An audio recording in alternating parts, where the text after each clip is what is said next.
Hello and welcome to another episode of the Silver Screen Conference. I'm your host, Digimon11. With me today is Jova Hexion. Yo. PPP Pedro. Yes. Yes, I know I did that wrong. That's okay. Alright, I'm here too. Shiroi. Hi. And our guest, Tio Scavin. Ostrigita. He's been here so many times. Should we even bother calling him a guest? Yes, because I might not be available for the future ones. And until he coughs up $40 to pay for a commission. I'm cheap. I mean, so, what you guys don't know about this show, if you're just listening for the first time, our goal is to watch every single Pokemon movie and special, depending on our mood, and score them just to see which one's good, which one's bad, which ones are just okay. And the scale of 0 to 10. And boy, have the scores gone rapid. You're still sore about the last one, aren't you? What? No. I mean, you guys were saying whatever delays us for this movie. Speaking of, Wait. No, I wasn't. Honestly, this movie is not the worst of the bunch here. Oh, yeah, because you guys didn't know. Until I showed you pain. Look. Even before that, never really hated this movie. Do I get what everyone's on about it? Oh, yes. Yes, I do get what everyone is on about with it. But honestly, no. This movie is not some travesty. It's not some big tragedy. It's better animated than the last movie. It's a better story than the last movie overall, too. And no, when I say last movie, I'm not counting Legend of Thunder, because that thing doesn't even really register on my radar. But no. Pokemon Heroes is not the worst thing Hold on. We forgot. What's the name of this movie? Joba, take us away. Pokemon Heroes! Alright. Pocket Monsters, the movie. Guardian Gods of the City of Water, Latias and Latios.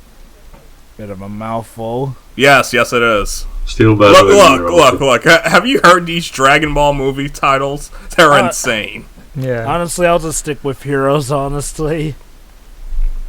But yeah, we're here for Pokemon Heroes, the Pokemon movie that takes place in Italy. Totally. And I think it's from this point onward that they stop even numbering the titles. Yeah. Alright then. But yeah, Jack Jova said that this movie takes place in a clearly inspired by Venice, City on Water. Even though it's an island and not connected to the land. Okay. So, to be fair, the actual English title full-length name is called Pokémon Heroes Latios and Latias. It's just that we know it better as Pokemon Heroes. So, there you go, Tio. Technically... I still don't understand why heroes, but, I guess it's referring to the rules that Latios and Latias have. Let me check what year this came out in America. 2004, January... 2003. I said in America, specifically. Yes, it opened in select American theaters on May 16th, 2003. Oh, yeah, hold on. I don't remember if this one had a theatrical release in my country, but at that point I was just not caring anymore. No, this came out before Sonic Heroes. I was going to say maybe that's why. By the way, this movie was accompanied by the Pikachu short known as Camp Pikachu. Just for the Western version. Anyway, so who wants to do a summary, Pedro or Jova? I'll do it. I usually do anyway. So our movie opens up with a duo, one called Annie and Oakley. In the dub, there are members of Team Rocket, which, when we talked about during our viewing for this thing, it actually helps make the plot make more sense that they're members of Team Rocket. And they're called Annie and Oakley. They follow the naming tradition of having the pairs of Team Rocket form a name. In this case, they named after Annie Oakley, the female sharpshooter from Buffalo Bill's Wild West show and whatnot. Yes, I actually didn't know. they're reading this book, and we actually get to see the story that they're reading in that book via the silent animation thingy. However, here's the fun fact, everybody. In the Japanese version, there was actually a narration going on, so I will commend 4Kids for, going the visual way, because that's actually something that you don't typically see from them. So kudos there. Don't worry, you're not really missing anything in terms of the opening narration. It's just there was the heart drop, and then this couple helped these two kids, but then there's suddenly shit goes to hell and everything starts falling apart. But these two kids suddenly turns out they're Latios and Latias, and as in return for taking care of them, they save the couple and the world and blah blah blah blah blah. That's basically it. And apparently they're part of a bigger species, larger in number species of Latios and Latiases. So here's the thing about this. I'll just say this. Latios and Latias are, of course, our big Gen 3 reps, which will for things to come later. I'll just say this. If you were sold on Latios and Latias from this movie, you might have ended up being disappointed with them in the actual game. Roaming legendaries, and not even the main ones at that. I'm glad Aura. I haven't played Auras, but from what I've seen, it looks disappointing. But I'm glad that the guys like, no, here, take them. They're not roaming. Good. Screw roaming legendaries. I like the encounter with one because you actually have to fight them, but the other is literally give you as a freebie, and that's more iffy to me. At least make me fight that. Regardless, though, yes, this is where Latios and Latias made their debut, essentially. Yep. So, I should probably read the blurb for this movie, though, because it's actually interesting how it's worded. Every year, the city of Alto Mare, that's the name of the Italian city, holds a special water Pokemon race through its canal streets. And this time around, Ash and Misty are top competitors. Even though he doesn't win, Ash still finds his own special place in the heart of a mysterious girl that he rescues from two roguish women. But this isn't any ordinary girl, it's actually the legendary Latias in disguise. Ash gets a special peek, oh my, into the secret world of Latios and Latias. But this world is soon threatened by the two women from before, Annie and Oakley, who are after the two legendary Pokemon, as well as a mysterious jewel called the Soul Dew. These elements combined will let them control a powerful machine that normally protects against danger. When the machine malfunctions, though, it not only puts Latios and Latias at serious risk, but the entire city of Alto Mare. Yeah. Oh no! Well, there's your summary, everyone. Oh no! This town that I barely get to know is being destroyed. How will I cope? But the sad thing is that blurb kind of pretty much forms a synopsis. Like, sure, it doesn't mention everything that goes on, but this movie is he actually... just read a blurb. Come on. He didn't even summarize on his own.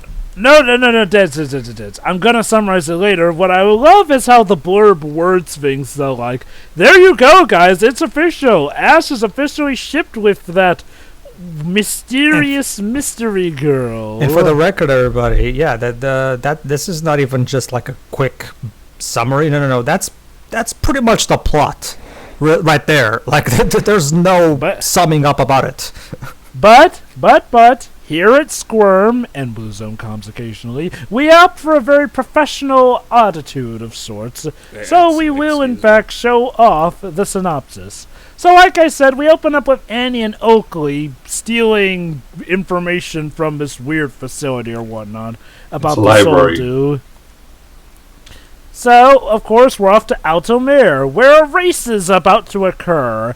And Pikachu nearly dies when Brock drops him because he's distracted by a woman who's actually interested in him for once. Only to be replaced with a granny.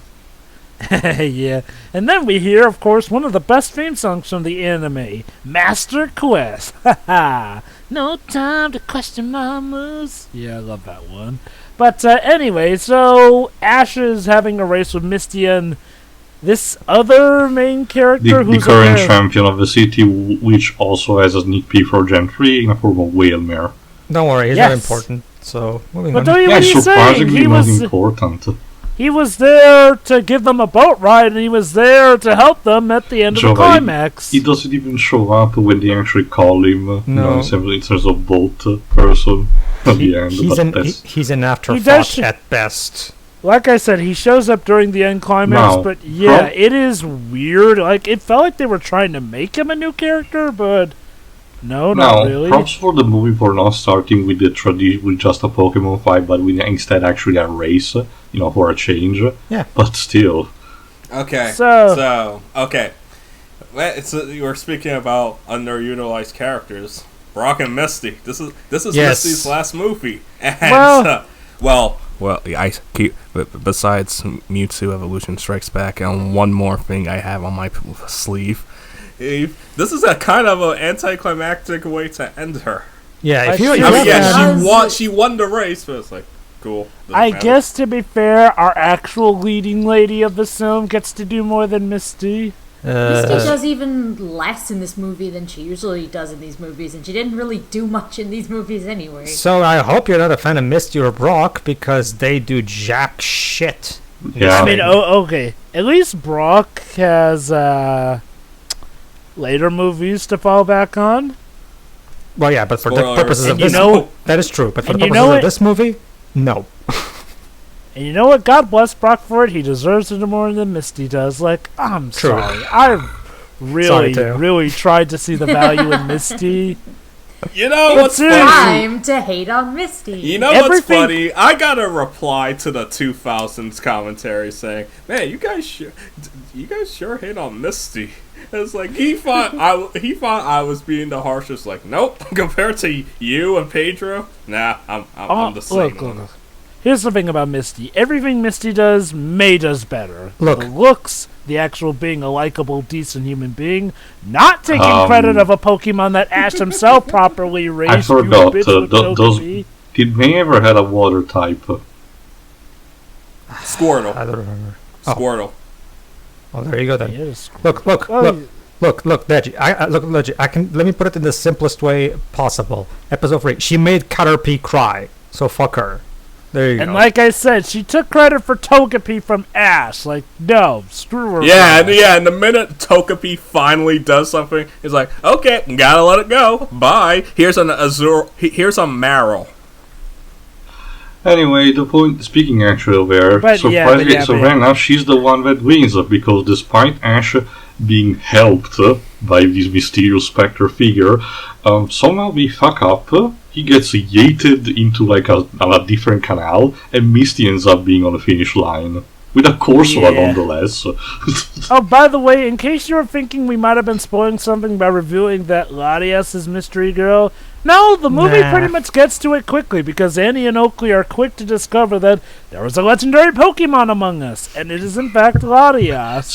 Side note, I think it's Annie. I really love the blonde girl's haircut. It's basically think of Mami from Madoka Magica, but even more puffy. Oh yeah. Annie's apparently the older sister. Yes, these two are sisters, not lovers as some people tend to think occasionally. For the record, there are also sisters in the Japanese version. Unless they're both sisters and lovers, in which case... But even appearance aside, I kind of like this duo because they seem to get shit right. It's kind of hilarious that every single Rocket person, aside from Team Rocket, seems to, at the very least on superficial level, get shit right because they actually have tech to actually spy and understand where Latios and Latias may be. Not only that, but the humans sort of get in on the Poké battles themselves in this movie. Oh, that is true, actually. Well, yeah. Because they go off chasing Latias as a human, essentially. She's very identified with her glasses. But thankfully, Ash is there to intervene. After going on a gondola ride tour. All right, go for that quickly because I have something to say interesting about that scene actually. So yeah, Ash intervenes and they have one of their Pokemon attack him, and he takes it like a champ. It's like and then he just gets up like that. Remember that, because the Pokemon that attacked Ash pretty much manages to take down other people and freaking legendary Pokemon. Ash is officially was it Ariados built. that did it? What? Was it Ariados who just sprayed some silk on him? No. The Oh, it was Espion then. Okay. yeah. Espion attacked him with a full-on Psybeam, and he just shrugged it off. Yeah, and he just shrugs it off. Because Every other person who gets attacked at least stumbles or falls. Maybe Ash is a dark type. Also in this movie, Giovanni. Ash orders Pikachu to just electrocute humans like without even second thoughts. I know that it's played for laughs when Team Rocket gets involved, but in this movie Ash is fucking rabid in that kind of sense.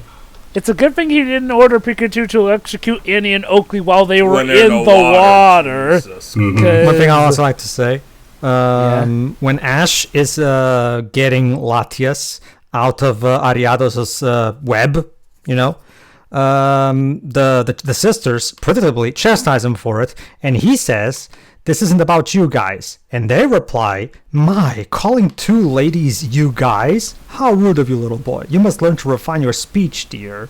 So, was this a thing?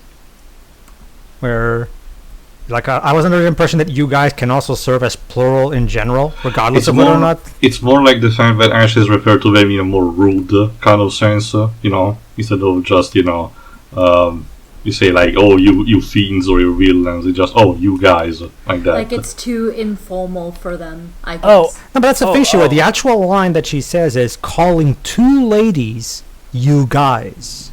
Yeah. Ladies. Yeah, it's got some people don't Ladies, like being referred to, like if you say dude to a girl, they won't. They say, "Hey, don't call me that." I guess. All right, carry on. Anyway, and before anyone mentions it, yes, Team Rocket is here as well. Yeah. Sort of forgot to mention them, but yeah, they're the ones who point out that Annie and Oakley are members of Team Rocket because James remembers them as some high elite ones. Apparently, they're here on a mission from Giovanni. And what's the dialogue in the Japanese version? If I had to guess, they like... For which scene, sorry, Dutch? Could you repeat? For when, because in the English version, and James says, they're Team Rocket members. So what's in the Japanese? Carry on, Java, while I look for it. But yeah, essentially, Ash defeats Annie and Oakley, something fierce. And that is something I do like. Ash is actually pretty competent in this movie overall. There's also the fact that, however, that the point is that Ash and the female girl that is supposed to be Latias actually managed to outrun an Ariados and an Espion, and I don't know how we did it. Magic, literally magic. But regarding Team Rocket, if you were expecting them to do something more than Pokemon Forever, tough luck. They never even interact with any of the main characters. They don't even find Ash, Misty, and the others. They're literally just background and for some jokes. Speaking of Team Rocket... And also to show what's going on here and there. Speaking of Team Rocket, Dej, did you mean the scene where they have their ice creams ruined? Is that the scene? No. He's talking about the scene where James points out that the two are Team Rocket. Yes, but it is after they get their ice cream ruined. The Team Rocket thing is just in the English dub. Dej. Yeah, but what does he's asking what they said. Oh, okay. He says it was Xander and Lions. That's their names in the Japanese version, for the record, everybody. Xander and Lions. Let's see what they say. And who are they? Someone famous? They're number one in the thieving business. There must be something going on down. There it goes. They're like super awesome famous thieves. There you go. I imagine that it was something like that. Yeah, definitely best that they just stuck with the English dub version and that they're just Team Rocket members because the whole number one in the thieving business thing would have aged terribly as soon as Hunter J was announced. Yeah, these names though, Xanas and Lions. I don't get it. Go on. Whatever. Anyway, so yeah, Ash and the girl manage to outrun the Pokemon. The girl grabs Ash by the hand, guides him back to where they started. They're holding the hands. How lewd. Actually, if I recall correctly, the girl actually managed. They're like in this balcony, and Ash turns for a second, and then she literally She pulls a Batman. disappears. She just disappears like that. You know, it's funny you mentioned them holding hands because later in the movie, that girl does grab Ash by the ass. And Ash just reacts like a studio. And Ash reacts like a Studio Ghibli protagonist and just shrugs it off. Also, yes, Deji? Death. Deserved. We're not there yet. We're not there yet. Oh, by the way, it turns out that the boy, the racer, previous champion, and the boy's name is Ross. Okay. Okay, Just Misty's so you now know. Monica. No, not Rachel. Rachel. She's not Rachel. Anyway, so yeah, Ash reunites with his friend, and then they go to the Altamare Museum, essentially, where they find skeletal remains of Pokemon embedded in there. Specifically, an Aerodactyl and a Kabutops. Oh, so the dome fossil. Yeah, for some reason, Almastar gets dropped in this movie. Wow. Huh. The Church of Fossils is not gonna like that. Nope. Anyway, so we come up. Oh, sorry. Did you want to As say well, something? side note, I think they don't mention in this dialogue, but only later, the museum curator, I think it's called Lorenzo, and it's Yep, in that's his name. him and his daughter, which we'll see here in a Granddaughter. second. Wait, Actually, granddaughter, Joe Perry is correct. Are the only two characters in the entire movie with an actual Italian name. Yep. I guess, yes.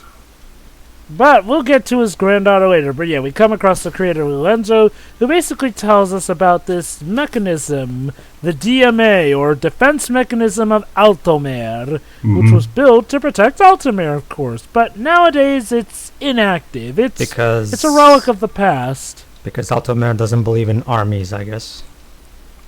What? No, it's more so just that they don't need a defense mechanism like that these days. Though it's true, they do not have an actual police force or something, as far as we know. Maybe they do, but to be fair, given what we see that defense mechanism can do later, can kind of see why they would have retired it, but we'll get to it. Yeah, we'll get to that. Might as well just destroy it. Well, apparently it was built too much into the city to destroy. And again, we'll get to that later. So, basically, can I also talk about how, right from the beginning, Bianca is kind of bitchy?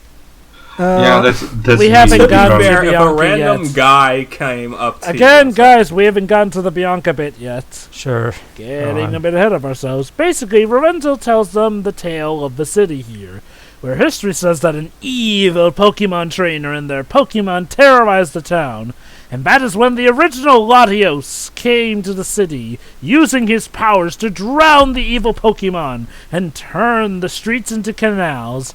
So there you go, Teal. The reason that Venice is a bunch of canals, because Pokemon did it. Absolutely. You can thank Latios for that. And that's when Ash spots the girl from before, only this time sporting a white cap and... Dear God, for some reason I mistook her for a later actual Pokemon protagonist, but yes, this girl's name is Bianca, and she acts like a bitch to Ash. Like, for one thing, she doesn't remember him rescuing her. She is practically his way away from smacking him all the same. But, well, here's the weird thing though. Seconds later, she reappears without her head, and suddenly she's acting friendly again, like... Without talking, though. Is this the weirdest a girl has ever acted to any of you guys? Like, I've heard of playing hard to get, but that's just ridiculous. I'm still single, so what does that tell you? I love how when Latias turns into a human form, she also materializes clothing, but not a hat. It's that we can tell her and Bianca apart. Clearly. It's not like we already have a clear factor where one can talk and the other can't. And one doesn't make noises when walking. Yeah. Actually, she doesn't make noises at all. Which is weird. So yeah, that's the thing. Without even telling much about to his friends, just saying, "Oh, I'll see you later." Ash sprints behind Bianca, and she chastises him like Jova said. So Misty and Brock again gets basically shown like that through the entire movie. So basically, Ash follows Bianca to a clear dead end through a pair of bricks. So then she walks through, And Ash, of course, follows. Can you imagine Okay, where that could have led? Pikachu goes in first, so I guess Ash just doesn't have a choice about that anymore. So basically, and I'm thinking this was sort of a clue into the mechanic of the secret house in Gen 3, but essentially Ash and Pikachu step out from the darkness and find themselves standing in the secret garden. Again, I wonder if this was a little throw ahead to, the mechanic that would be like the secret homes that you can make in Gen 3 of Pokemon. It's more of a sanctuary than a secret base. So the girl shows up again and leads Ash and Pikachu to a swing. Actually, not immediately, Jova. It's actually because Ash is then attacked by an invisible force, and that force turns out to be Latios. Pikachu cannot do jack shit, and it's only because of Lorenzo's intervention that he stops. Yes, well, not just Lorenzo, but also the girl from before stands in front of Latios' path, preventing him from knocking Ash over like he did with Pikachu. Mm-hmm. And that's when Ash recognizes Latios from the statue he saw earlier. So, then Lorenzo shows up, and he's like, oh, I see what's going on. So, then he gives the girl his blessing to play with Ash. And it turns out that girl is Latias. And here's where the fun begins. And in between that, Lorenzo and Bianca, the real Bianca, are also here. I found it interesting something that Bianca never, at any point in this movie, ever acknowledges the fact that Latias chose her form. Actually, yes, immediately. Lorenzo says she actually asks an explanation, and Lorenzo actually does mention it's because you two have been in contact for so long, she has decided to take a form. Yes, Lorenzo does too, but I'm talking about Bianca. Bianca never says something like, well, Latias, why did you choose me as your... Actually, Lorenzo answers that, poses that as an answer to a question that Bianca poses. Yeah. That's not what's in the scene that I'm seeing right now, but go on. I think Tio may be onto something, though. I think I recall a scene like that as well. Regardless, though, whatever. Bianca's the form that Latias chose. So! Yeah! Let's tackle the big elephant in the room here. Our leading lady and the person Ash is shipped with for this movie is a Pokemon. And, you think, oh, it's just a toy ship or something, or, it's just them being friends or whatnot. Oh, no! Latias is actually in love with Ash. Granted, I can't believe I'm saying this. This isn't even the first time a Pokemon has fallen in love with a trainer. Hell, this isn't the first time. Hell, at this point in time, he already has his Chikorita, and we already know how that is. So. Well, technically, it's Bailey. Yeah, Bailey. Whatever. Not that Bailey actually appears in this movie. It's weird, regardless of what it is. Oh god, Bailiff would have been so pissed if she saw this episode, because this was actually the closest Ash ever got to a girl at this point in the series. Pokemon 2000. Actually, no. Really. Actually, no. The sad thing, Latias gets even closer to Ash than Melody did. No. She kissed him on first sight. That's the thing. I still win. Dedge, that kiss was just Melody going along with tradition, as she put it. Here's the thing, Dedge. Latias is clearly thirsty for Ash, and I don't know if Ash may or may not have reciprocated the feelings going off by the end of this movie. Tradition my foot. He went on that journey just to impress her. Let's be real. Ash was a simp in that second film. Not really. Not really. In the second movie, he got incredibly enthusiastic about the Chosen One role. Oh, yeah. But it's like... Okay. Let's be honest, for as much as we joke about Ash and Melody, Ash never seemed to really acknowledge Melody's feelings for him in the English dub.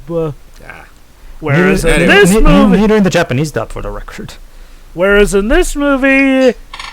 No! They're clearly shipping them, and okay, look, maybe if when she's human, she's fully human, But That's not helpful, Joe, because he's also assuming the identity of someone else. Hey, look, the games It's not have even an explained original that body. back in the day, Not humans only and that, Pokemon Latias were is married, way- so it's this Not only world that- is messed up. here's the thing: Latias is older than Ash. This is grooming. The only way this Well, could actually, possibly no. It may be pedophilia. the only way this could possibly work is one, like Taylor said, use your own original human body, create it for yourself, and don't copy somebody else. And second, if they did something like Ponyo, where by the end she gets fully transformed into a full-blown human, then that would have been fine. Well, thanks for spoiling that movie for me. Anyway, for those who are wondering, the official ship name for this is called Auto Shipping. And Oh, yes, God. there is, in fact, fan art of this. But regardless, though, so yes, Ash and Latias play. And yes, if you freeze frame the scene at some point, Latias is in fact grabbing Ash by the ass. Yeah. So, See, I didn't go through freeze framing everything, so I'll take your word for it. sure, I literally posted the screenshot right there. And this is how Oh, she I looks didn't like. look at it. Okay, you know what? You say that to Pedro about having an original design. Yeah, this is how she looks like in the manga. Oh, she actually appears in the manga. Well, it's just a gag character. Oh, there you go. Why Wait, didn't they is go that like Latios herself, or That's- Latias? Well, Yes, why Latias. didn't they go with this? This is much better, actually. I guess. Yeah. I guess it can't. I guess because this came out after. Oh, I guess my main theory is like, well, they did it to do the whole fake out thing with Bianca. I'm guessing. But yeah, the point is that they have such a whimsical time. But this also serves to have like two major important things. One, when the two Pokemon siblings are like interconnected in some way, one can see what the other is doing somehow, And Lorenzo actually shows the soul deer, to Ash, which is like this jewel inside a bowl of water, like it's a fucking Horcrux in Harry Potter 6. So I won't lie, I do actually like the idea of Latios and Latias being siblings here. Ones that apparently. So okay, apparently the way it works is that essentially they are part of a lineage of these Latios and Latias figures. Yeah, it is weird. Over time. mm-hmm. So if there was a human Latias design in the manga, was there also a human Latios design in the manga too, Dej? I don't think so. Wow, I guess they do. Of course! It's the girl who gets the human form. Oh, what? The girl gets the best design? Shocker. Well, Joe, a lot of time to travel through the sewers in the magical vision thingy. I swear. It's MLP and Splatoon all over again, with the females getting the initial better designs. And Pokemon, and in Pokemon games as well. But yeah, like I said, the sewer thing is to showcase the fact that Latios and Latias are interconnected and one can see what the other is doing, which is important. There it is. So basically, Ash gets transported to Brock and Misty. Thank goodness those two weren't worried wherever the hell he was, because as far as we know, he was in limbo in that Secret Guardian. And now he has a new girl pining for him, as the blurb puts out, because, yeah, Latios has it bad for Ash, to the point where I wonder if Latios has trouble sleeping at night knowing what his sister Hell, wants there's to even do a to moment. that boy. Hell, there's even a moment where she literally blushes when Ash is saying something to her. Okay, Although honest we'll probably bring it up later, but Okay. the brother's not having any of it. honest question, when you guys were kids and first saw this movie, did you find it cute? Nope. No. I really No. didn't care. Really? Not even as kids? My first I time- didn't watch this as a kid. Me neither. And when I saw this, So- I saw this movie when I was like 20 something. So by that point, I had a fully prepared mind to explain what the heck is wrong with this movie. So what were your first thoughts when it turned out Latias had feelings for Ash? Well, thanks Japan for. As usual. And by the end, I'm like, well, that was a whole nother nothing. Moving on, We movie didn't 6. ask for this. So anyway, So the night occurs, and believe it or not, we're sort of heading towards the final act. Alrighty, yeah, this movie is very It's fast. only 1 It's hour. a whole and, lot of nothing. It's Yeah, only 1 hour and 11 minutes, and we'll explain more about that later. Like, seriously, we're only 35 minutes into this talk, and we're already at what's essentially the last act of the movie. Okay, maybe more towards the end of second act, but still, from here on, things are way quicker. So Annie and Oakley discover the secret garden and pretty much bust in on Latios and Latias. Sorry, go on. Weirdly enough, in this movie, Latios is way bigger than Latias, which I think may or may not have to do with the age differentiation. I guess we want to try to ramp to showcase that he's the older, Yeah, more the big responsible brother. sibling. Yeah. It is a bit weird in there. But anyway, so Latios and Latias get captured and beaten by an... Only Latios, and they don't Right. use Pokeballs again! Okay, Third wait. movie in a row that does this shit. You're talking about the villains? Or... Yeah. Okay. Okay. In the English dub, it makes more sense that they don't use Pokeballs, given that they have a specific mission from Giovanni. That said, in the Japanese dub, where they're just thieves, yeah, they should have just used a Pokeball, for Christ's sake. Third movie in a row that shows like that they had to use something special and unique. The closest we got No. was The Pokemon Forever, the villain. I was about to. Pokeballs. They're still not Pokeballs, but you find actually in the games, or that the other characters used at any point. Okay, I'm guessing the Wait. Just because Kuniko- it's not from the games doesn't mean that it's not valid. Okay, my guess is Kuniko Uyama wants to properly illustrate how they're the villains, they're the bad guys, so they use illegitimate means and shit like that. I'm guessing that's the idea. This creates the same problem with Misty, lampshaded against the villain of the 2000. If you're really that desperate, just use regular Pokeballs. Why going through this weird electric net that just serves to But Teo, Yes. I'm a collector. You can't really call it a collection if you can't look at it. It's hilarious for later, but And to be fair, they actually did need to put Latios inside the machine in order for it to work. Yes. So like I said, there is some reason in the English version for them not to just Pokeball Latios. Yeah. But regardless, they capture Latios with an Okay, I get that their Pokemon are nice, but really, with just those two Pokemon, they're able to take on flipping legendary Pokemon? apparently. Not just that, It's more hilarious, Jova, for the fact that Espeon gets used to use a normal type attack, the star throwing attack. I forgot what it's called in English. Swift Strike, yeah. Like I said, Ash was able to take on these Pokemon with his own bare body, yet these same Pokemon take down legendaries. Like, is Ash himself a legendary? Is the twist going to be that Ash himself was a Pokemon capturing another Pokemon? Yes, I'm main gonna character. ask. Wait until we see Lucario and the Mr. Rhythmew. Hold on. Well, yeah, okay. Main character superpowers, Jova. I would also like to bring something up involving both the English in terms of how. Okay, let me explain something here about Latios and Latias, everybody. In the original Japanese version, they have these cries, and Latios's cry is a bit deeper, which makes sense since he's the male one and he's the bigger and he's the older brother. 4Kids, for some bewildering reason, decided to keep Latias's cry as the cry for both of them. As a result, it's a constant squeaking, high-pitched noise of them screaming at each other, and it can get genuinely audibly annoying. Me and Shiro in particular were very annoyed by it when we watched the movie. I'll admit, Latios's cry was not at all what I was expecting from the first time he attacked. It's weird though, having listened to both versions, his cry from the Japanese version is still used, but only from when he's at his most distressed, and that's when it sounded the most high pitched. It's Otherwise, yeah, it sounds more like Latias's. It's weird because, for the record, everybody, and I swear that I'm speaking the truth when I say this.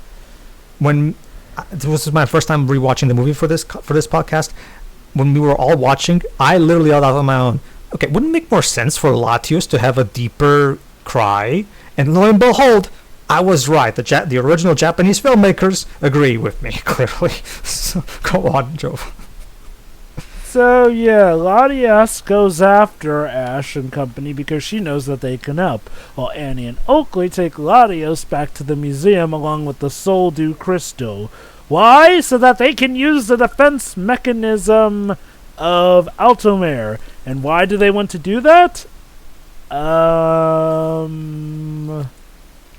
As far as I know, it's to test its capabilities. That's the thing. But Theo. why? Like, Yeah. that's the thing. I mean, it's not like they can use it to take over the world. It literally just controls It's the funny mechanism because of one city. because what the one character actually mentions doing that, wanting to do that.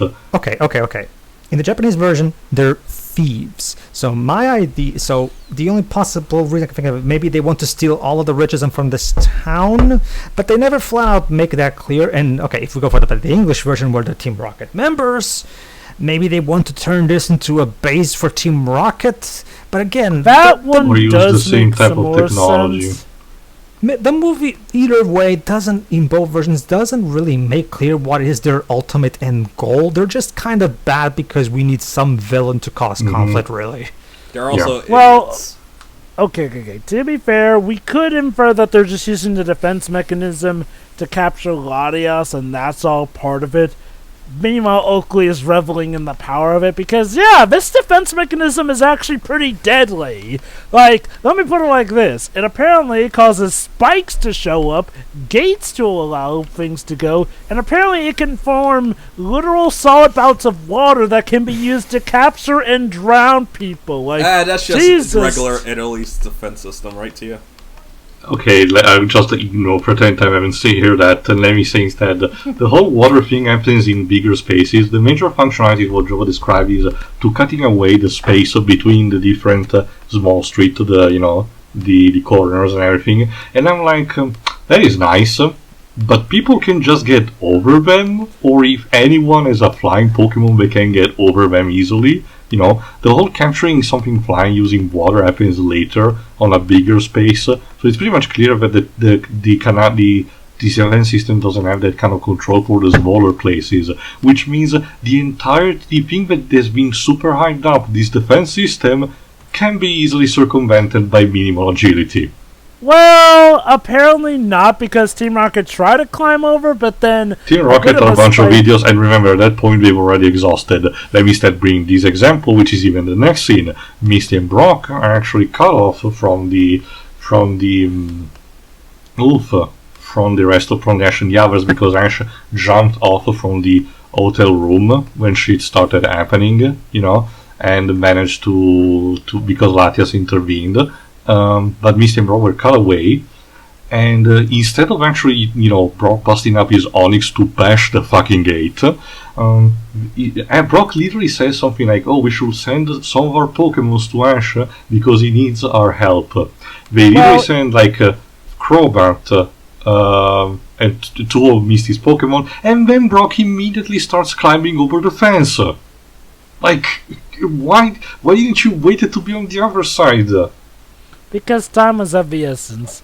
Anyway, though, before that happens, though, let's not forget the duo then bring back to Resurrects, life yeah. fossilized Pokemon, essentially, Aerodactyl and Kabutops, yeah. while installing Latios into the machine for Oakley to use, essentially. From there, Latias finds Ash and company at the hotel, and then goes back into her human form for some reason.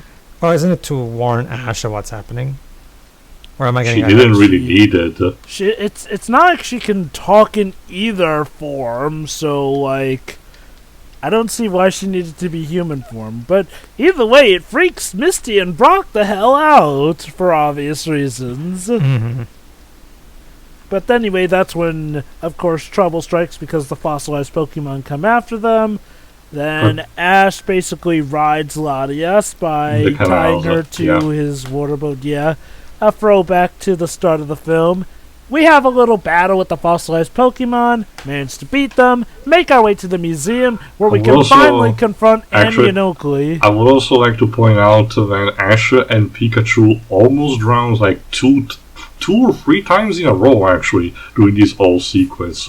Technically 4 if we count the very ending of the climax as well. Again, at some point it becomes like overkill. Jesus Christ. Water, water, water, water, water. So anyway, we finally get to the museum to confront Annie and Oakley. Only the machine's going a little haywire from Oakley overusing it, of course. That's also a good question. Like, what do you think of the CGI? Okay. Actually, there's something that we didn't mention, but I think it's important to mention. During the chase sequence at the beginning of the movie, where Ash and Latias in human form are running, we get this very extensive set of shots that are like of the small streets that the two are running in, that are completely CGI, like you're watching a fucking FMV of Misty, you know. And it's like that for the first half, which made me joke that the first half of the movie, it's Ash running away like Tom Cruise, because that's what he does for most of the movie. Wow, this is a really impressive 90s FMV game. Okay, I'll say this. I find the CGI to be relatively fine. Definitely better than Pokemon. It's better than Forever. I will agree on that. But overall, I'd say it's fine, and overall gets the job done well enough. Alright, go on, because the machine starts to malfunction. So Ash does what he does best. He body checks the heck out of the force field that's holding Latios. And yet, believe it or not, it works in this movie. It actually, by God, it also worked in the Mutual Return special. To his credit. Yeah, that's true. So, yeah, again, Ash is just built like a tank. Clearly. And plus, he didn't have any of his Pokemon with him this time. You know, you know, Sushimori-san, if you really want Ash to be super strong, you should have given him a bigger build, probably. Cause, hold on. I have an image. Oof, no please, thank you, go on, Jova. So, anyway, so yeah, of course, so the battle commences. Go on, Jova, please. The battle goes on, and Latios is freed. It seems like the bad guys are beaten. I fucking hate you. Guys, concentrate. We're almost near the end of the film. Yeah, that's the thing, Jova. Your fault, Jova. That's the thing, though, Jova. There is no actual battle. Because the thing that happens is when I think Pikachu electrocutes a with the machine, and I guess that's what makes it malfunction. No. What makes it... Well, okay, yeah. True, that is what makes it malfunction. But what gets the climax kickstarted is that Annie, while trying to free Oakley from a power notices trip, the Soul Dew. Well, okay, it was Oakley who had the power trip. Annie just got distracted because the Soul Dew, now looking purple, attracted her, and she goes to touch it. To which Lorenzo cries out, "Don't touch that!" Yeah. If anyone was thinking, this movie is kind of the Sonic 06 in terms of how story and dialogue goes. But, yeah, that's the thing and to that mention. causes things to go haywire to the point where the machine creates literally a giant tidal wave that will wipe out the entire city. So, okay, yeah. I can see why they retired the defense mechanism if it can cause a tsunami to kill the entire town. Like, what kind of defense mechanism is that? Oh, I'm about to go down, might as well take everybody with me to a cold, watery grave. Also, small contrivance bit, during the power trip, the actual mechanism that one of the thieves was using, actually gets closed entirely. It's like a capsule, so she's trapped inside, and the other can only actually watch in terror. When the machine seems to calm down, the machine opens again a bit. Then Annie does what Joe was mentioning, checks and everything, but the explosion that results from the shattering of the Soul Tube literally yates Annie inside the same cockpit, which closes again and starts rotating again. Just like that, our bad guys are caught. Basically, because it causes a tsunami to happen in the meantime. I also like... Latios and Latias have to stop. Before they do that, though, and it's right around here actually that we get when the final scene that I want to point out, because I actually really like when they start arguing with each other about, and they say, "Oh, you just don't see the true nature of value of things." Is, "Oh, you've always been like that." What do you mean always? And that's when she says, "You evolved my cousin." Basically, she's talking about how she evolved her EV into something that she didn't want to. How long ago was that anyway? In kindergarten. I won't say you forgot it. And that's what she says, a line that I find it very interesting. And I quote, "You, girls with good memory are the worst." Girls with good memory are the worst? This is a stereotype I didn't even know existed. Jova? Shirai? Look, you're the one that watches anime more than any of us. I feel like you should know this stuff. I'm offended by that. Well, I was talking about you, Tia, specifically. My major theory was that whoever subbed the thing just fucked up, and it was more like either a generic term, or that it was just the meaning that while the other thief was just hating the fact that Annie had a good memory. Pedro told me that it happens in different kind of subs, but I just wonder if they have the same reference. Okay. Let's assume that the subs did know what they were talking about, and it's just Japan dialogue being weird as usual. What do you think? Again, it's more so the fact that... sorry. Well, I don't know. Like, it's not really a stereotype, and it's not even like it's just considering also the context of the scene is just a simple remark that the two are having like that. Referring to woman in a generic context doesn't really make sense for the scene. Shirai, what do you think? I think, as people say, you're thinking a little too deep into this stuff. I guess. So, anyway, yeah, Latios and Latias have to save the day. And what does saving the day involve? Apparently Latios needs to sacrifice himself. We don't even do much, we just run towards the tidalway, they talk a bit to each other, and then Latios fucking explodes and everything is fine. And this is where I'm sorry, that's one big problem with the movie. Every major conflict beat gets resolved almost immediately with no tension whatsoever. Yeah, I was crammed all of this into an hour, and even then, not much happened. Yeah, I was about to get into that. See, here's... Okay, so... Hold on, Joe. Yes, Pedro? See, here's the big problem.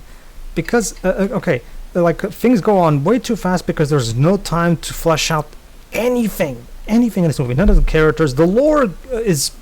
basically kind of just brushed over. There's not God, Joe, can you please delete this? Jesus Christ. Whatever. Wait, what? You only noticed that now? No, I noticed. I'm like, God, it gets worse. Why is it still here? Yes, you're lucky this isn't my server. I would have. Please let Pedro continue. Thank you. All right. And as a result, again, this is the problem with the movie. Like the movie, it's like the writers realized, oh crap, wouldn't naturally bother to make any of this mean anything. Let's have Latios sacrifice himself for some cheap drama. There you go. Go on. It's just Latios, not the You'll think both of them will do that. Okay. So to give the full play-by-play of the fight, essentially the Eon siblings, as they're occasionally called, they rushed out directly towards the tsunami wave, and they dispersed it with their powers, which appears like a giant blue orb. Though Latias, who's apparently exhausted by it, has expended all of his power on it. So it turns out, like his father before him, he has sacrificed himself to save the city of Altamir. And become the new soldier, yeah. Yeah, so I'm like, is this a fate of the Latioses? Like, if that's the case, what happens to the Latioses? And heck, if they were siblings before, who birthed these Latios and Latiases? Unless it's always... It's the chicken and the Pokemon. Unless they're implying that they mate, but that would be even more kinds of wrong. Okay, if I recall correctly, Latios and Latias are the only two legendary Pokemons with an actual gender in game, right? Moving on. You know the sad thing though? Rayquaza could have easily have solved all this. It's alright, not his problem. Yeah, Rayquaza but was also an was asshole. Italy is not his responsibility. considering also the Rayquaza was an tsunami, I asshole. wonder what Kyogre was thinking. He was asleep. Jova. Like, Rayquaza is a fucking lazy asshole. He doesn't do jack. No, this is what Rayquaza says. Are Grana and Kyogre fighting? No. It's the opposite. No. It's the opposite Not here. my- No, get out. Not my business then. Hashtag not my problem. Hashtag not my problem. So yeah, literally when daylight is showing is when the team go out to actually look for Latios and Latias, and yeah, kind of took your times, guys, but whatever. They find Latias out there, who's crying because of the soul of her dead brother, and you know what? They actually stick with Latios being dead. They don't have some Surprisingly. last-minute bout of him coming back to life or Pokemon Tears saving him. No. They actually commit to him being dead. Too bad it means nothing. 'Cause Yeah, you that's don't the problem. feel anything.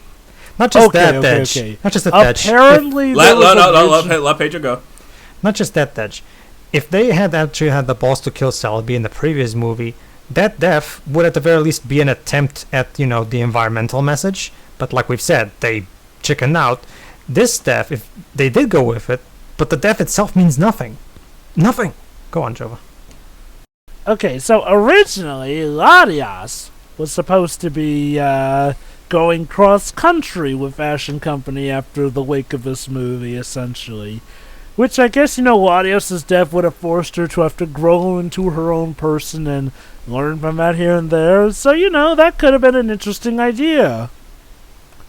Or it could have just been the anime later trying to focus on a certain thing that happens at the end of this movie. A very, very dire thing. We're about to get to it.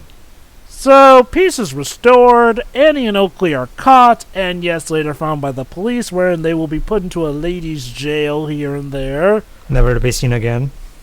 complete with prison outfits and everything. Well, okay, we do see them again in the 9th movie, technically. Oh, really? Yes. But yeah, overall stuff is solved, there's a new Soldu there. It's all good. So Ash and Company are about to leave, but they don't get to see Bianca before they go because The movie something specifically she- zooms in on the room, showcasing the fact that their chair is empty. but her hat is left behind. So Ash and Company are getting on the boat when it turns out, look, it's Bianca! Or is it?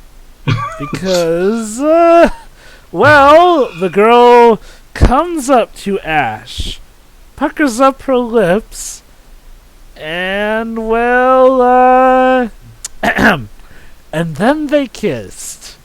She kisses him. Okay, yeah. He doesn't do She didn't anything, kiss him but- in the lips. She kissed him on the cheek. All the same, though, that was a very... Nope. Mm-mm.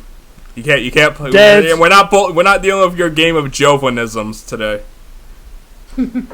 Okay, Anyway. first off, wow, zing. Secondly, you can't get around the fact that Pikachu apparently supports it, because man, does Pikachu don't support judge. it. He a little confused, but he got the message right. Honestly, if anything, Pikachu was like, you know what? I'll raise that boy, and I raised him right. He's gonna be the Pokemon Whisperer that unites humans and Pokemon to the truest funny, bonds because- of Cut this truth. last few seconds We- out. It's funny because we actually do have an episode of the anime that I distinctly remember. It's really called the Pokemon Whisper, and it's so stupid. Hey, remember when Yeah. Ash got turned into a Pikachu at the end of an episode? Yes. And then, like, at the beginning of an episode, he turned right back and was like, huh, you're not gonna make a full episode about that? Okay. Nope. No Peruni. But yeah, there you go. The thing that got a lot of people bustling about it is that, yes, Latias gives Ash a very passionate kiss, which does make me wonder if they had stuck with, Latias cross-country going with the team, would they have built up on those feelings, or would they maybe have evolved it into just being a friendship? I'm guessing somebody had the good sense of, you know what, let's not have her join. I just love also the fact that they kept this ambiguity, or maybe it was actually Bianca and not Latias, even though the movie made an entire point to showcase the fact that Bianca doesn't want to have chemistry with Ash in any conceivable way, so you know for a fact that it's Latias. Exactly. Like, seriously, it would be downright terrible writing if it was Bianca, because at least with Latias, I can't believe I'm saying this, it's at least established that she has feelings for Ash, but Bianca don't feel about Ash that way. So even though it's technically the less icky version, it's the version that wouldn't make any sense. See, here's the thing, everybody. The reason this is the most memorable scene of the movie is because, let's face it, it's the only scene that really sticks out. It's the only one that really, like, because of how bizarre it is. Reminder, at that time, the girl that felt closest to Ash was a legendary Pokemon. Actually, it was Misty. Misty don't count because she. Look, I know we all out hate to her. Ash. Fuck. Okay, honestly, no. Like, that's the thing. No, legit. Misty and Ash never got close. Like, yes, Misty had feelings for Ash, but she never acted on them. If anything, she was mainly terrible to him. No, I don't even support it. It would be a toxic relationship. I don't God.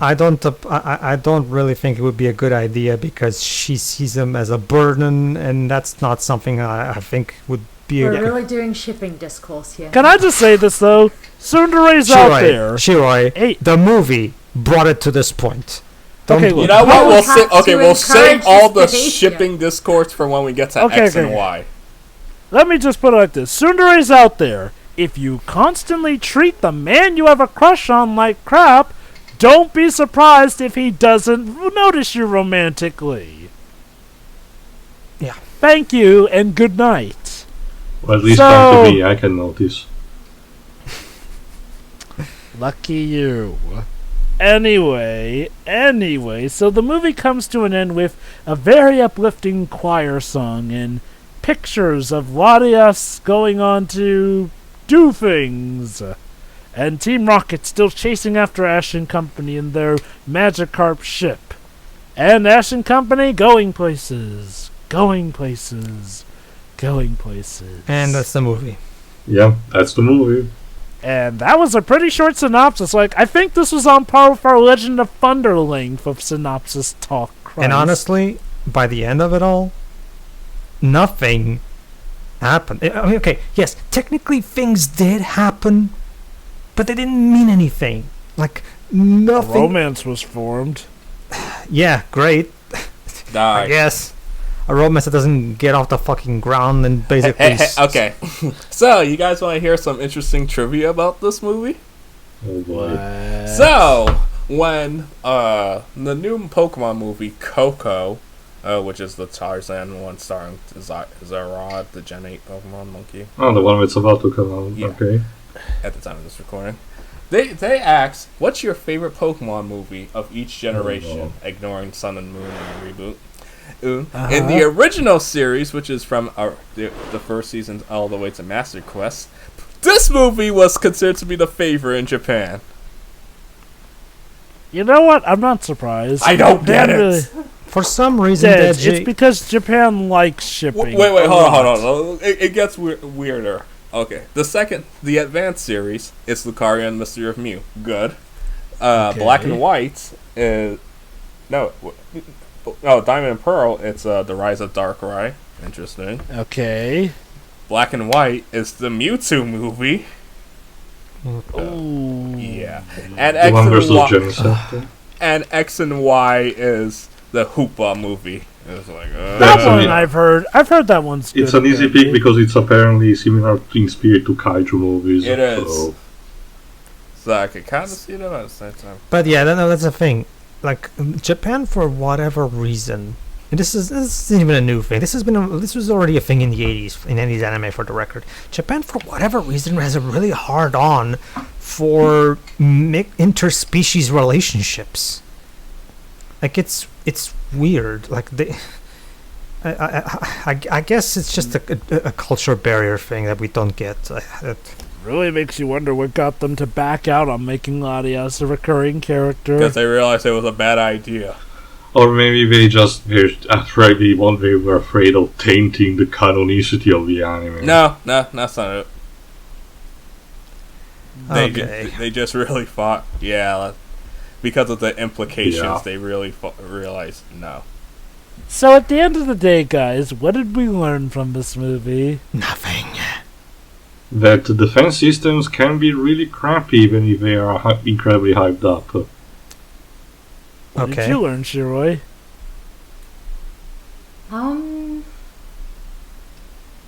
Nothing. Brilliant. I thought you was gonna say that this was a mistake, and I will get my revenge on Deji for this. What? Yeah. And what did No, you this isn't worth revenge. And what did you learn, Dej? That Jova is into bestiality. No, I am not. Actually, the correct term is pokephilia. Look, the point is, he keeps posting all these pictures. I was like, man, your Google search history is interesting at this point. Do you at least use private search? Can you imagine the poor Google Yes. person that spywares on Jova's computer? It's like, what the fuck is he doing? I'm not entirely convinced by the way you said yes, Joe. Whatever, whatever. Joe was Yeah, allowed to search whatever the let's hell get he to the wants. 20 questions bit. Go on, Okay, Dej. now it's time for the Tracy Sketchum Award, and this is where we choose who we thought was the worst character in this movie. TL, you go first. Oh, I'm gonna go with... Okay, because I know people want to reserve for you-know-who. I'm not gonna pick her. I'm gonna say... That's also the problem. There aren't many characters tagging this movie. I'm gonna say Brock because he doesn't get to do jack shit. Yeah. And the one moment that he is supposed to shine, he is very dumb in execution. You nearly killed Pikachu. Not just that, I'm talking also about what I mentioned before with the whole fence thing. He could have climbed at any point, or use Onyx to bust everything out, or at the very least use Crobat to fly over it, but he didn't do that, and instead just, only later decided, oh dear, I can actually climb this. Moving on. Shiroi? Oh, me? Yeah, go on. Do I go with the easiest and obvious one?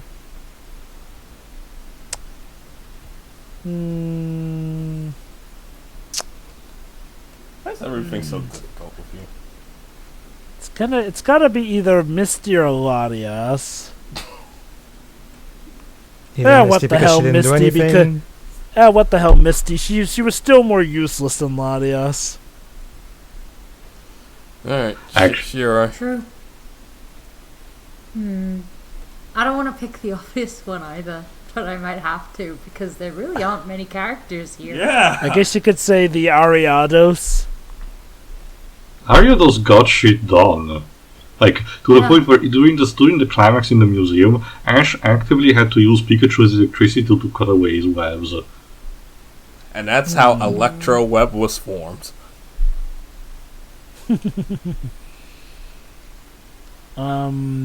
Maybe Officer Jenny? She's... Wait, Ah, Officer right, Jen is not in she's- this Well, movie. because she does nothing. Is she? Oh, right, we also forgot to mention, during the credits, the two Ps are looking at, a book that contains, among other things, a cameo from the villain from 2000.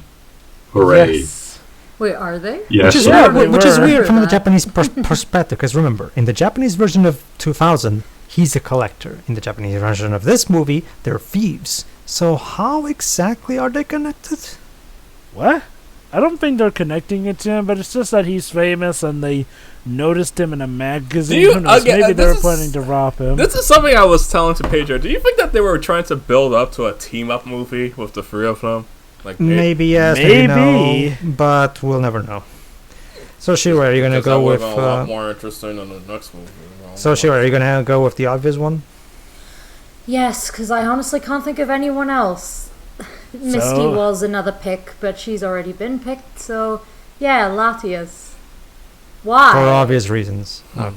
Yeah, why? Alright, I'll go. But who's next? I'll go Seriously, next. Latias, you're way too old for him. I'll go next. That's not the main problem. But anyway, yes. Team Rocket. Because they don't do anything. I feel bad for them. I don't. Like, they didn't deserve any of the shit that happened to Yeah. them. They have like what? Yeah, Two they scenes? really did not deserve that. They have that scene where they lose their ice cream, and the other scene where they're being attacked by the defense mechanism, I think, and that's about it. There was isn't it? also the rooftop scene where they're running on rooftops. Oh, right. But they I don't. think they get washed away as well. And Yeah. it's like, damn, they didn't do anything. Nope. They didn't deserve any of that, but go ahead. Go on, Pedro. Bianca. Damn. Because from Well, the Bianca's because just from the very mean I- to I- Ash I'm for actually no surprised- reason, and she's useless. I'm actually surprised that nobody even thought of her. But here's the thing: from the very first moment where he mistakes her for Latias, okay, it's not like she at the very least goes with I'm sorry, I think you probably had me confused, but with someone else or something like that. No, she immediately goes full bitch mode and starts chastising him for no reason. Again, common courtesy. If a guy just goes up to you and says, "Hey, I know you," it's like, "What the hell are you talking about?" Okay. Just because a guy says that doesn't necessarily mean he has ill intent. Okay, maybe he just mistook you for somebody else. Come on, let's try to give somebody a freaking chance, just a bit. Look, okay? there are some Jesus. people who don't feel like that. Again, though, Bianca really had no reason to treat Ash like that. Like, and in hindsight, Yeah, if I remembered she was a character, I probably would have picked her. Go on, Pedro. okay. See, and then when we get to the garden, sacred garden area thing, whatever. Like, okay, he can clearly Latias is there. She protects Ash from Latios, and then hey, what the hell are you doing here? Like, are you here to harm the Pokemon or steal the Pokemon or whatever? Even though she can clearly see Latias there, transformed into her. So by this point, she should already put one together, and realize, oh, okay. And then Ash even says, no, I this Pokemon led to me, and she still looks at him funny. It has to be Lorenzo who comes in and tells her off for being a stupid bitch. Like, seriously, honey, please, chill out, okay? Just take a chill pill once in a while. Like, holy shit. I get the feeling that the reason none of us picked Bianca is because most of us forgot she was even a factor in the plot. Let's just say her attitude bothered me. Oh, yeah, absolutely. Go ahead, Dodge. Now that we've done the Tracy Award, now Wait, it's Dad, did you pick yours? yeah, Team Rocket. Team Rocket. Oh, yeah. All right, and now it's time for the Mewtwo Award. Who's our favorite character? And we'll go in reverse order. So, Pedro.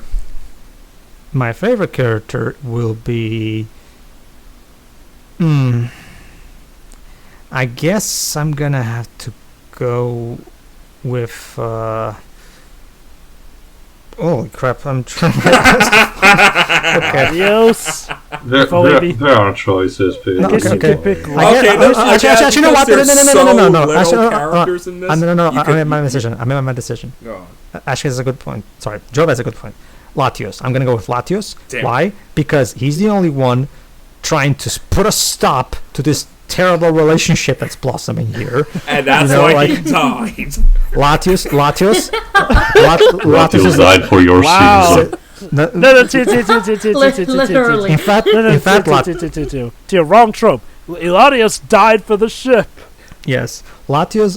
Latios should be all like, sis, no. I'm your older brother. I know better. Trust me. In this case, I know better. Delete your grinder account. He tried. That's the thing. He tried. He literally gave his life. He tried. That's literally it. Because aside from that, nobody stands out from this positively. Nobody. Go In on. fact, Lorenzo seems to encourage it. Go on. Edge. Okay, it's my turn. I'm gonna say Lorenzo because he was the only one that didn't annoy me besides Ash, but it's like that's too obvious. So, Was he voiced by Mike Pollock? Didn't sound like him. huh. Isn't Oh, Mike yeah. usually just the narrator in these? Mike occasionally does voice characters in Pokemon. Yeah, he does voice some characters. But, just nope, he's voiced by Wayne Grayson. Well, there you go then. Huh. It's So- funny because originally I thought instead it was Ted Lewis. He's the voice of Lance. Okay. Alright, moving on. All right, Jova. Ash. Yeah, you know it's funny again- how we never say he's the worst in these. Big thing. Well, again, Ash is not as bad as people usually make him out to be. It's Can like he be never naive? was Yes. bad. But geez, he's a 10-year-old. Like, of course he's gonna be a little Or- naive here and Or there. maybe Jova, there's much worse. There are much worse things in the movie. Yeah, you're too glass half empty. No. Honestly, even with that, no, Ash is legit fine in this movie. Like, he really doesn't do It's a- anything our- stupid or bad, and if anything, he gets stuff done. I will normally only go for worst characters Ash type of deal if we were going all the way back to the Indigo League, because I will argue that it was in the Indigo League that he was written the worst. Yeah, because he was a cocky a-hole who was pretty dumb. Yeah. So, but starting with Johto, they started improving on that, and even with Orange Leagues a bit. So Yeah, like, and like I said, in this film, it's not even about he's the least worst thing. No, like, he's Nah. legit good in this movie. He gets stuff done. He thinks of stuff rationally. And again, he managed to shrug off Psybeam. That's literally one of the most powerful psychic type moves ever. Like, apparently the boy has some huge mental capacity to match wits with Empion of all things. that being Espeon. that being said, this is kind of starting to become a problem, because if you make your protagonist way too invincible, there's not going to be any tension in your story. You To his credit, the only time he shrugs off the attack is like this. Granted, he doesn't get attacked okay, there were the fossilized Pokemon who do nearly drown him. So there is that. So it's not like he's invincible I also like either. to assume that Annie and Oakley weren't really going all out on him. They would just go away. That was a warning, go away. Sure. And when they sent the fossilized Pokemon after him, they were more so after Latias. But anyway, again, no, Ash is fine, diligent, and he uses his Pokemon wisely when he can, and like I said, his body check actually makes sense and works in this context. So, well done, Ash. Alright, next, sure. Latios for the same reasons as Pedro. Sure, I'll allow it. I mean, Latias even had a heroic sacrifice, so why not? It wasn't earned, but okay. That's the thing, too. My reason for picking him has nothing to do with the sacrifice. So, I didn't say anything. did I say? Sorry, I meant Deji. Sorry. Yeah. Sorry. Alright, Tia. Annie, the blonde thief. I probably maybe yeah, should pick. she was cute. I would probably pick both, but I kind of like also their banter between both of them, and they are more competent villains, even certainly more than the previous ones we have seen. So Oh, there's something to be said about that. oh Kind God, of a you just shame. made... Kind of shame it's the only major appearance of them. You just made me think, Tio. Does this mean that the villain of Pokemon Forever is actually one of the smarter ones for, the Dark Ball idea? Yeah, well, I think we did notice that, but that's pretty much it from me.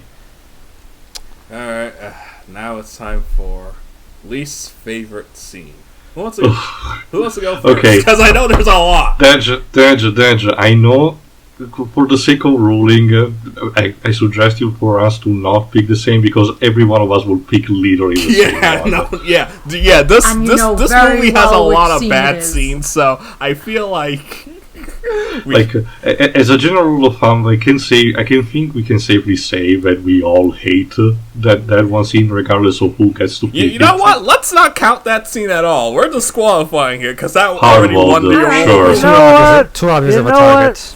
You know what? Fair enough. Although I will say this, though, that does make it a bit harder for me, if only because other than that scene, I'm not sure I can really call any scene in this movie outright terrible. Like, sure, we've I have one. snarked and critiqued, but It's really hard for me to Well, think of Jova. outright terrible Well, stuff in this Jova, movie. that's just a least favorite for a reason as well. I mean, I have one. All right, go, Go Sarah. on, Shui. I mean, I already brought it up, but it's like all the nonsense that happened to Team Rocket, because again, Yeah. they They did did not nothing wrong. deserve it. For once, they did nothing. And it's like the movie shits on them every time they're on screen, and it's like, that's a bit much, but okay. And yeah, that's it. I have one. I guess I'll go next then. Go on. So, least favorite scene. I guess it's like the scene in the secret garden where it's more so about between Latias and Latias bickering and this and that, and not much happening. If only because it felt like the plot kind of came to a halt there. Mm-hmm. My other scene would probably be Ash's first interaction with Bianca, if only because, man, what a dick she was. Pedro? Next. Yeah, Okay, Pedro had something. For me, it's Latios' sacrifice. Because I cannot think of it. Because You that's. stole it. Well, I didn't. Well, sorry, Dad. It's a fantastic example of how utterly and completely this movie falls completely flat on its face. This movie has little to no reason to exist aside from a creepy ship, and basically we just see things happening we have these villains doing this thing with this, and now now because of that there's a tidal wave, and Latios has to sacrifice himself, but they didn't bother fleshing out Latios out. They didn't bother making any of these characters even remotely interesting. But you can tell at some point they realized, oh crap, we forgot to actually make any kind of meaning out of this. Cheap drama. Let's sacrifice Latios. And it's just classic, fabricated sentimentality. To be fair to them, the sacrifice of Latios was something that was hinted at throughout the movie, given the whole lore about Latios sacrificing himself, and now his father did this and whatnot here. I get that. I get that, Jova. It was technically my problem is not that it comes out of nowhere. That's not the problem. The problem is that thematically, there's no significance to this. Because this doesn't make you feel anything, because you don't care about Latios because he's a nothing character. He's just older brother, and that's it. Because because you get down to it, Latias is more to her character than Latios. Yeah, she actually does. To be fair, but the way she's animated and everything, they actually managed to extract more character out of her. But because the movie is so freaking rushed and goes on scene by scene by scene by scene, they never flesh out anything. They never allow the movie to breathe and just flesh out anything. The characters never actually stop because they're just going from one point to X to point Y to point Z. And it never stopped. And as a result, by the time the sacrifice happens, you're just like even Deji was going, when we were watching the movie, I don't care. And the reason he doesn't care is because this means nothing. The movie did earn this scene. And as a result, it's just a scene that just makes you shake your head and go, it really is. That happened. Failure of storytelling. Absolutely failure of storytelling. Go on. I'm done. Okay. Tio? Tio, you want to Sure. go or me? Yes, actually. Okay. I'm not even sure. I'm literally just picking this because if I picked any other thing, I originally wanted to pick something like, say, the chase sequence 1/3 into the movie, but it's not much, and the only thing that I don't like is really just the CGI. So I'm gonna have to go with the race near the beginning. I guess it stands kind of for me the same for a lot of people stands the pod race in Star Wars Episode 1. It goes way too long. It makes you not for that, but for this one, it makes you think it's going the direction Ash winning because Chosen One help from other people, but then nope. And as much as I'm glad that Misty actually won, meaning that she actually technically did something more than Latias, it's just like kind of pointless. We might as well just have the obligatory Pokemon fight at the beginning. Also, totally sounds like Donald Duck, and I don't like that. I mean, that's how it was in the dub. So I was like, yeah, I think they changed it once they got rid of the 4Kids voice actors. I'm not sure. Anyway, Alright, that's it. Uh, Actually, no, D'Angelo, what is your yeah. favorite scene? God. Okay, so when they were in the park and Latios and Latias showed their twin psychic link, I'm like, okay, this is cool, but it doesn't really mean anything. Or it doesn't, because it's like Latios was about to kill Ash like a few moments ago, so it's like, okay. It's like, we want to show you this two cool techniques. Like, what? Why should I? What? I feel nothing. Nothing. Mhm. For all the reasons I already explained. Yes. Don't you see that? It's the movie trying to endear you to the two legendaries. Man, I feel like Pedro should have just done this without me. It's like I should have been in this episode. But let me put it like this: it's essentially, for all the problems Pokemon Forever had, at least that movie I feel did a better job endearing you to the legendary. Well, the one on the cover anyway. Poor Suicune. But like, no, though. Like, if Latios and you might be endeared to Latias because she has more character and screen time, but when it comes to Latios and Latias as a pairing, too little. Like, why did this movie even need to be as short as it was? Because they had no idea for it. It's abundantly clear when I watched this movie that they didn't have any idea for anything. This was one of those cases where Yuyama and Sonoda were like, we're totally drawing a blank. We have no idea what to do for this fifth movie. So let's just scrunch up whatever we can and call it a day. And that's basically what this movie did. This movie feels like it was thrown together because they had to. That's what this feels like. Does the movie ever explain why Bianca had a similar hairstyle to Latias to begin with? yeah, it's red herring. Because we needed to have that scene at the end where we have the, is it Bianca? Is it Latias? Who knows? Even though it's incredibly obvious. I don't know, I get that, but conveniently, I know that Latias chose Bianca to be her human form, but ain't it convenient that Bianca had a hairdo that resembles Latias's head? I don't know what to tell you, Joe, to be honest. Anyway. Okay, we done? Yeah, Regarding so that it's time for section. the best scene, and you know what? So we'll go in reverse order. Okay, so it's very. I don't know what to choose. God. I actually do have. No, wait, because all right, hold on. So, it doesn't matter, Deds. Yeah, I don't. Okay, the scene where Ash was chasing Bianca, and then the camera zooms around on the town. Yeah, that's it. That's like the lowest hanging fruit I have. Anyway, Tio, next.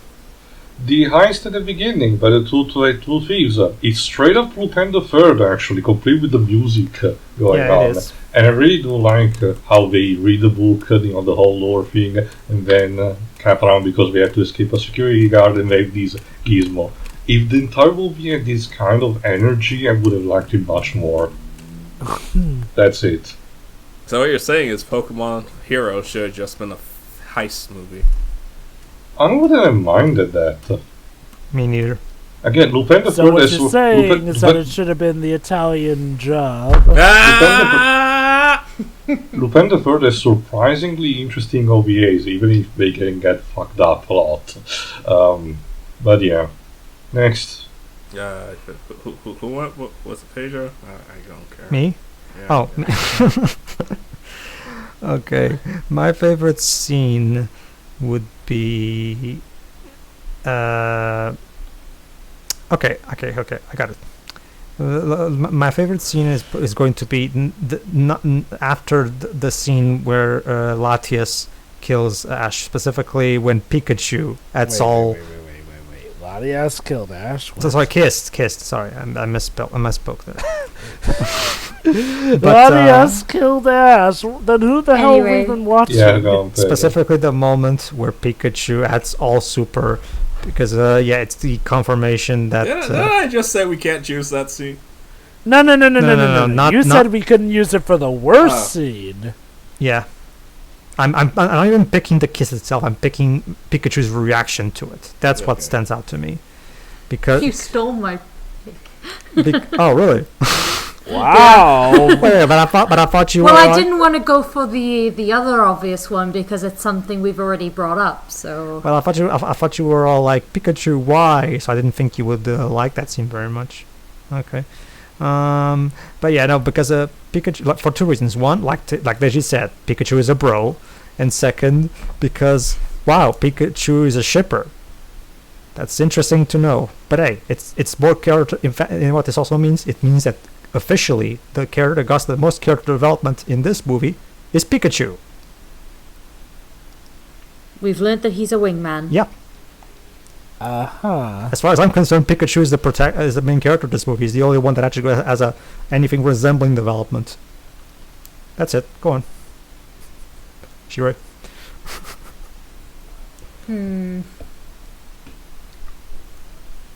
This is difficult Yeah, I know, right? because like Yeah. there is not a lot of good in this movie. I don't want to pick the obvious though again. No. I'm trying to avoid it, but it's like nothing happened in this movie. So what do you consider the obvious best moment of this movie? Latios telling his sister to stop this bullshit. Well, nobody's Someone taking has it. some sense. Fine, I'll just pick it. There we go. That was it. I was under the impression that would have been your pick, period. Based on what you said earlier. But anyway. No, the Pikachu one, like, I hate it, but it's also kind of funny. All right. So- Wait, Joe, did you go? No. All right, go ahead. My favorite scene is actually the initial fight with Annie and Oakley. Yeah, I was gonna go there, but I knew you wanted it, so. Like, it shows Ash shrugging off Psybeam, being a competent trainer, and hey, he has a heart because he doesn't kill Annie and Oakley when he had the shot at them, when he did. And yeah, it's a relatively nice action scene. Like I said, the trainers actually get in on a bit of the fights. Like, we sort of glossed over it, but even Annie and Oakley sort of get in on the fights with Latios and Latias using their own gymnastics and whatnot. Yeah, That's they're actually something I very wouldn't have active. minded seeing more of in the franchise. So, yeah, I guess the fight scenes. Alright, and now it's time for the moment that we've all been waiting for. Our final thoughts. Jesus Christ. Shall we Tio, culminate since this you're with the- our score? Yes, plus the score. Tio, since you're the guest, go right ahead. This is just, I could have mentioned it's a nothing movie. There are some interesting ideas to be put, but they're not put to their, to their fullest potential, and it's just okay, fine. And that's not even touching, the awkward, creepy subtext that the movie does have. What a waste of a good location. I don't know I wish Italians were real. they're not that. I can't remember the golden rule. I'm not real. You're real to me, damn it. I'm gonna If you just believe. I'm But gonna, yes, I'm, go on. I'm gonna Tio. go with 4 out of 10. Also, a bonus Italian. I rate this movie a Dio Can out of 10. There. You know what's funny? You gave this 1 point lower than The Legend of Thunder.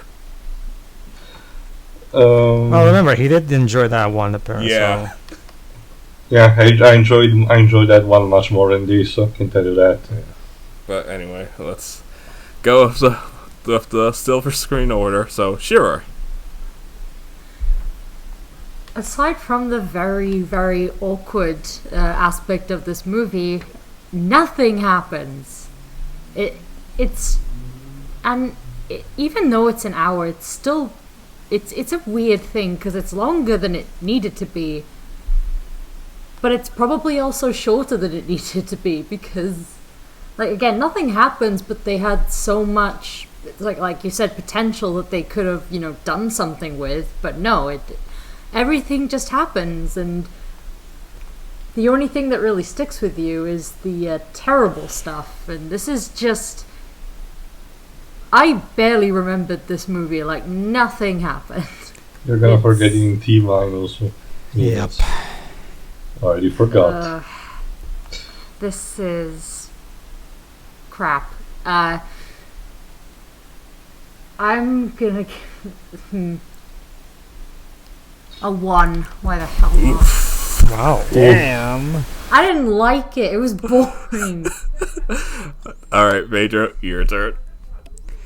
Okay, I'm not gonna be as harsh because to give this movie a 2 would be to say that it's on par with Legend of Thunder, which I don't think it is. Okay, let me put it this way. I see, like I said before, this movie comes across as just a who the fuck cares type of movie, creepy subtext aside, because of how fast everything goes, nothing means anything. The audience is given no time to absorb what's going on. It's like you're watching a Sailor Moon Crystal movie. There you go. Damn. Yeah. Here's the thing. This is basically, let me put it this way. This is a much worse take on what The Power of One is. Let me explain that. The Power of One, despite having some semblance of an idea of what it could be about, specifically about that one person can make a difference, it doesn't really actually delve into that topic. And as a result, it comes across, it ends up feeling a bit empty by the end. But here's the thing. One thing that Power of One definitely had over this movie, it was visual spectacle. And still the best score in the Pokemon movies. As a result, the movie can much better distract you from the shallow plot than this one does. This one has way worse animation by comparison. And while the music is good, it's definitely, again, a step down from what we had in Power of One. As a result, the presentation doesn't really do nearly much of a good job of distracting you from the shallow plot, and as a result, it just becomes much more apparent that you're just watching a whole lot of nothing, coupled with the creepy subtext of the romance. It's just not good. It's not good. Okay, this is gonna be kind of okay. I'm gonna have to rate it lower than Celebi Voice of Forest, because Celebi, like I said in the previous podcast, Celebi Voice of Forest was barely saved by a hair by 4Kids. With that, So when you say Celebi Voice of the Forest, do you mean, are you referring to the Japanese version? Because that's... well, I was checking the table here. Yeah, Joe was right. Pokemon Forever. The fourth movie. Let's go with the fourth movie for general terms. The fourth movie was saved by a hair, thanks to 4Kids' additions, specifically the Professor Oak storyline. If it wasn't for that storyline, that movie would have been doomed. But with this movie, this movie didn't have such luck. This movie is even less meaningful. There's even less reason to watch this one, I will argue, even though the fourth movie can be more frustrating to watch. But at the very least, that ending, the American ending specifically, there's that at least. At least it has that. This, on the other hand, no, nothing in here is enjoyable. So no, I'm gonna have to. Normally, I would give it a 3.5. So I guess it barely rounds up to a 4, barely. But so it's a 4, but it's a very, very fragile 4. I can tell you that. Damn. All right, Giova. This movie is better than Legend of Thunder. and this movie is still better than Pokemon Forever. That said, I can in good faith put this movie on par or better than Pokemon 2000. So, let's get down to the nitty-gritty here. This movie is caught very much in the neutral zone. It's nothing spectacular or even really good, but it's nothing horrendous or something that I can really even rate it that much. Again, the main thing you're gonna remember is that, yes, they actually shipped Ash with a Pokemon. And yes, it was creepy. Thank God she wasn't a yandere for him. Yeah, this movie seems like it's just an excuse to ship Ash with a Pokemon. That's all it seems. This movie seems. Yeah, to it's care almost about. like he has one that has a thing for him. Man, maybe we should do something with that one in particular. Nah. What would you Bayleaf. have them do, Dad? No, I'm just saying. Wasn't that entire Bayleaf's entire personality wanting Ash's affection? What's the point with Latias? Well, apparently Latias got closer than Bayleaf ever did. No, Bayleaf kissed him on the cheek as well. Yeah, she did. Yeah, but Bayleaf didn't have a beautiful, gorgeous anime background in Pikachu giving his approval. Because Ash would probably never go with any girl who Pikachu doesn't approve of. So sorry, Bayleaf. Wait. So he's what? Shaggy from Scooby-Doo Mystery Incorporated when he was dating Velma? Sure, why the fuck not? Go on, Jova. Please don't remind me of that. Because I actually shipped Shaggy with Velma. But of course, we had to break it up, but I'm not going to go into that tangent. But yeah, that's the thing. Like, that is legit the thing people remember about this movie most. They remember even more than Latios dying, for Christ's sake. Again, because Latios' sacrifice means nothing. It leaves zero impact because the movie doesn't actually make it mean anything. Again, look, for as much as people probably would be worried about it, it may have left more of a notable impact if Latias had become a recurring member as they had originally planned. Sure, yes, we would have had the caveat of her being literally in love with Ash, but again, like I said, maybe they could have ironed it out into it being more clear that it's just about a friendship she feels for him. Like, I'm sure you kiss your friends like that. No. Totally. No. Maybe Tio does, but no. Are we sure that's not the kiss of death? Carry on. Anyway, but it's just... I can't really get mad at this movie. Even with the romance thing, I just laugh at it. Oh, sure. And like I said, Ash is actually pretty competent in this movie. And it is kind of awesome to see him shrug off those attacks. Like, again, we have to figure out what Ash is made of. And Annie and Oakley were interesting antagonists and whatnot. Like, they do have goals beyond just capturing Pokemon, which are interesting, and they do still get their comeuppance. It's just that, again, with the main problem of this movie all goes to the lack of runtime here. It forces us to cut down on the action, it forces us to cut down on the character development. It just forces needless cuts here and there. And while I do appreciate that they didn't chicken out on Latios dying, you ever get into like one of those mystical plots that's also mystical to the point where you're more confused than intrigued by it? That's kind of what this felt like to me. Like, yeah, there's apparently this prophecy, but Latios apparently can become the spirit now. And so on and so forth. Wherever the heck the new Latios is gonna come from. No, I mean we saw multiple Latios and Latias at the end. So like whatever. I'm sure that wasn't just symbolism or something. I don't know. Who cares? This plot was poorly thought out. So anyway, I will argue wasn't fought. This plot was thought out. That's just news to me. For the 5th Pokemon movie, I will give this Pokemon Heroes a 5 out of 10. Alright. Better than Pokemon Forever, but still worse than Pokemon 2000. Alright, now it's off of my phone. Pokemon Heroes was a movie that I was looking forward to rewatching. But however, after viewing it again, I wound up being pretty disappointed. It has a unique story, but unfortunately doesn't really do much with its concept. Even the controversial Pokemon 4 gave me feelings. All of this amounts to is a poorly thought out romantic subplot and a cheap death of a character that I, and pretty much all of us, felt no attachment towards. 3 out of 10. Did you write that one in preparation? Yes! Probably.